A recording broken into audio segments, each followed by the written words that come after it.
Bonjour à tous. Alors je reçois des centaines de messages par jour, je passe énormément de temps à répondre aux messages. Et je vais vous faire écouter un témoignage parmi tant d'autres, parce que j'en reçois énormément dans ce sens. On me dit, être en liberté, vous faites quoi? Eh bien, voyez-vous, je reçois tous ces messages, j'essaye d'orienter les gens comme je peux. Vous allez écouter ce témoignage qui est terrible, je vous le dis d'avance, terrible, d'une maman, comme tant d'autres mamans, comme des milliers de familles actuellement en France. Et je vois pas ce que je peux faire pour aider cette dame. Voyez-vous, je ne vois pas ce que je peux faire. Parce que c'est au peuple de bouger. Ce sont aux hommes de devenir de vrais hommes. Il y a un moment donné, il va falloir aller récupérer vos enfants. Parce que c'est le seul moyen aujourd'hui pour les récupérer. Tout est corrompu. Tout le système est corrompu. La justice est corrompue. Les juges, les avocats, tout le monde marche dans ce système. L'ASE, les conseils départementaux, les conseils généraux, tout le monde marche dans ce système et ça rapporte de l'argent à tout le monde. Donc si vous ne reprenez pas votre pouvoir et si vous dites pas stop à toute cette oligarchie, à tout ce qu'on est en train de faire vivre à nos enfants, eh bien il ne se passera rien dans ce pays. C'est à vous le peuple, c'est à vous les parents d'aller récupérer vos enfants, c'est à vous de bouger. Nous sommes des lanceurs d'alerte, nous sommes plusieurs, nous sommes là à dire ce qui se passe actuellement en France. Mais qui peut agir? Vous croyez que moi avec mes petites mains, je vais aller chercher vos enfants? Vous pensez que c'est comme ça que ça marche? Non. Nous, on alerte, on dit ce qui se passe, on veut pas nous croire. Pendant des années, on n'a pas voulu nous croire. Aujourd'hui, c'est sous vos yeux. Certains se disent, ah, mais comment c'est possible? Eh ben, c'est là, c'est à votre porte. Et c'est maintenant à vous d'agir. Donc, je vous fais écouter cette maman qui est en larmes et regardez comment ils fonctionnent. Regardez comment ils font. Écoutez bien.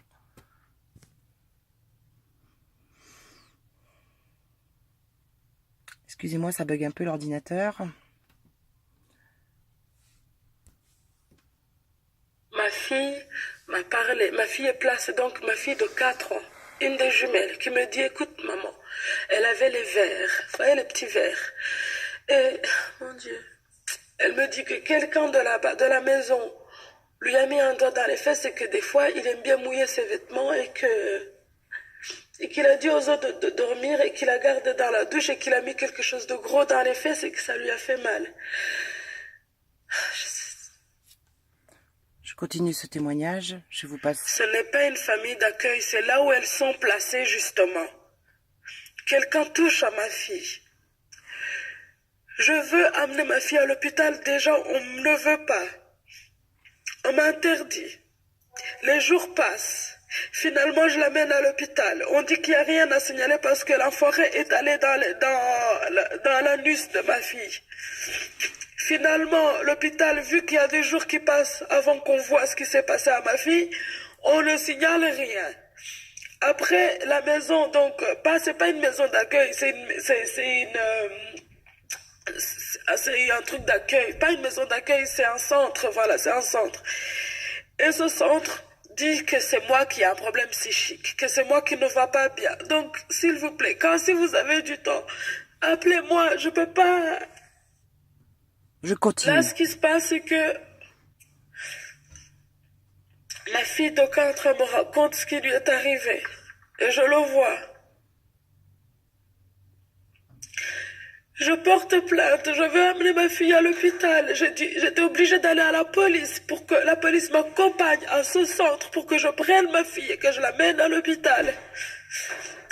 Avant, c'était pas une affaire où il y avait le juge ou quoi, c'était entre moi et SAJ, donc social aide à la jeunesse. Et quand ça s'est passé, non, c'est une longue histoire, madame, c'est une longue histoire. Là, je suis en justice. Je dois voir un psychologue pour confirmer que psychiquement, je vais bien. Vous vous rendez compte? Et là, peut-être après que je serai entendue. Je sais pas si vous avez WhatsApp, je peux même vous donner mon numéro. Je vous montre, même alors où je vous parle, je suis dans mon nouveau appartement. Si même je filme, je vous montrerai tout. Là, je suis considérée comme une folle.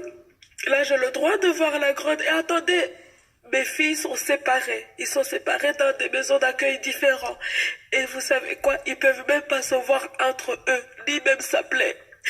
Et moi, je n'ai même pas le droit de voir les jumelles. J'ai que le droit de voir la grande. Je comprends pas. Si je suis psychiquement stable, pourquoi j'ai le droit de voir la grande et pas les petites? vous approche, il vous demande votre vie, comment vous avez fait pour être là en Belgique et tout ça. Moi, j'ai été adoptée par ma mère, donc la sœur de mon père, qui a été tuée pendant le génocide au Rwanda. On m'a demandé si je me rappelais. Moi, j'étais juste, vous savez, au tout début, on vous anesthésie parce qu'ils ont cette voix, ils ont cette façon de vous montrer qu'ils sont avec vous, et que vous racontez tout ce qui s'est passé dans votre vie, vous racontez votre vie, en fait. Et après, ils utilisent tout contre vous, quoi. Et là, j'ai mes enfants qui sont là-bas et je sais pas les voir. Et attendez, le gars qui a touché ma fille travaille toujours là-bas, hein. Il travaille toujours là-bas. Voilà, je vous ai fait écouter ce témoignage bouleversant. Il y en a d'autres derrière que je vous laisserai pas écouter parce que c'est trop long. Cette dame m'explique son histoire. Leur but, c'est de casser le lien familial, c'est de briser les enfants, c'est de briser les familles, c'est qu'on n'ait plus de repères. Et d'ailleurs, ils ont changé énormément de choses. Ils détruisent les églises, ils détruisent tout. Ils sont en train de détruire, ils ont détruit les départements pour qu'on puisse plus se repérer dans aucun domaine.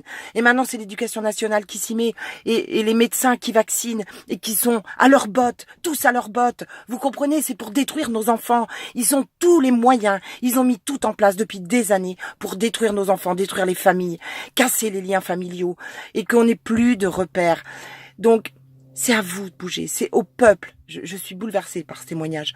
C'est au peuple de bouger. Et qu'on ne vienne pas me dire être en liberté, qu'est-ce que vous foutez?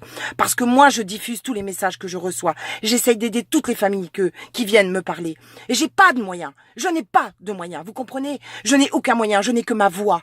Je n'ai que ma voix. Je n'ai que mon âme et que mon cœur pour aider les personnes. C'est tout ce que j'ai. Alors, soyez des relais. Soyez tous des relais. Vous êtes des parents. Vos enfants sont en danger. On n'arrête pas de vous le dire. Quand est-ce que vous allez bouger? Quand est-ce que vous allez comprendre que partout, l'ASE a mis son nez et que les enfants sont en danger dans les foyers, dans les familles d'accueil?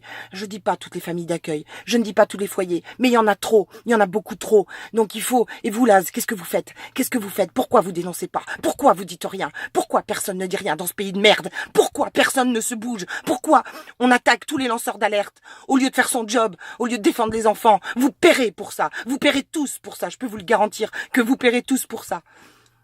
Soutenez-vous les uns les autres. Soyez unis. C'est vraiment temps. Il y a trop de familles qui souffrent. Il y a trop d'enfants en danger. Il faut que ça bouge dans ce pays. Il faut que ça bouge d'urgence dans ce pays. Donc, retirons les enfants des écoles. C'est le seul moyen. Allons chercher nos enfants placés. C'est le seul moyen. Et on doit avoir le courage d'y aller. On est la force. On est le nombre. Il faut le faire. C'est urgent désormais, parce que bientôt ce sera trop tard, on ne pourra plus bouger, vous comprenez? Nos enfants sont trop effractés, donc on ne pourra plus bouger. À bientôt mes amis.